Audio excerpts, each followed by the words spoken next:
இன்றைக்கி வந்து சாம்பார் வைக்கலான்னு சொல்லிட்டு பருப்பை வந்து ஊற வச்சுட்டேன். கடைசியில் பார்த்தா நேற்று வச்ச மீன் குழம்பு அப்படியே இருந்துச்சு. சரி நைட்டுக்கு இட்லி சாம்பார் செஞ்சிடலாம் அப்படின்னு சொல்லி ஃப்ரிட்ஜில் எடுத்து வச்சுட்டேன்.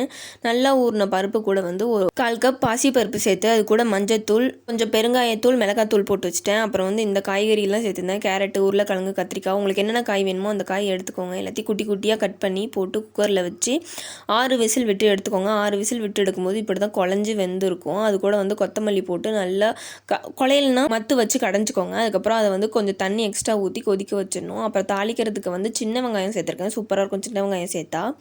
அதுக்கப்புறம் அதை வந்து நல்லா தாளித்து அந்த நல்லா கொதித்து வரும்போது அது கூட வந்து இந்த வெங்காயம், பச்சை மிளகா இதை வந்து கொட்டிடணும். கொட்டி ஒரு கொதி வந்தோடனே இறக்கிடணும்.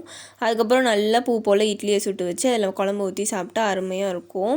இந்த ரெசிபி வந்து டீட்டெயில்டாக வேணும்னா சொல்லுங்கள், ஃபுல் வீடியோ அப்லோட் பண்ணுறேன். மறக்காமல் வந்து எப்படி இருந்துச்சுன்னு ட்ரை பண்ணி பார்த்துட்டு கமெண்ட் பண்ணுங்கள். ஓகே, பாய் பாய்.